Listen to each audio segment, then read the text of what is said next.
ICE Brent crude oil futures. A second bullish white soldier on Friday with a somewhat surprising follow-on higher to the previous session's indecisive spinning top. The recent halt in the 79.20 area is a surprising bit as well, as apart from a small congestion that turned into a bullish halfway hesitation with closes in the area, there was not anything of note down there. The market turned up and punched through the interesting 61.8% Fibonacci line of the big 2014 to 2016 move at 81.86, but failed to close over it. Now, I suspect this was more to do with the long moving average, currently 82.52. That was a little further overhead, as well as entering the frame is the declining middle tine of the late September to late October bearish shift pitch hook, plus the October low at 83.44.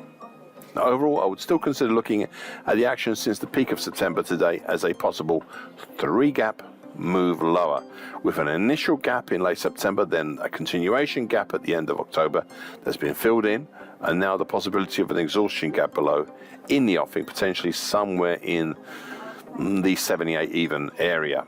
Now, so far today, a dip, though not as far as Friday's low, before a recovering back up. Though no real attempt higher, there's not been no real attempt higher as such, we're still capped, and it does look a little bit like a hanging man at the moment.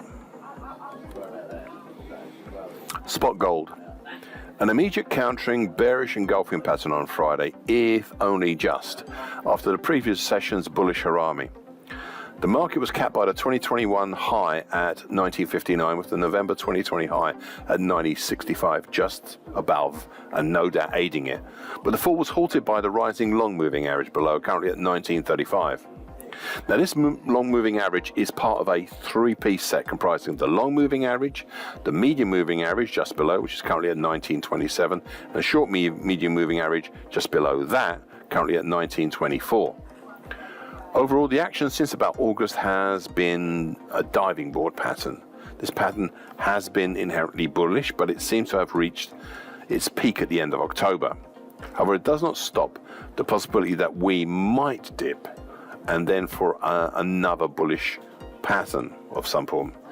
Hence, I have added the Fibonacci lines onto the October-based action, with the lesser Fibonacci line at 1933 and 1886, and the 50% Fibonacci line at 1909.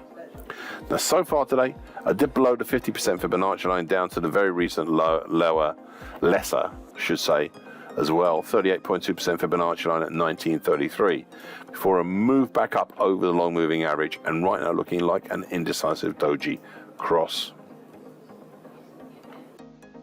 Thank you for listening. This short version broadcast gives essential market patterns and consequences. Please be aware of the risk disclaimer posted both at the front and the back of this broadcast. Copyright is Eddie Tofpik and ADM Investor Services International Limited. And here comes the final important bit.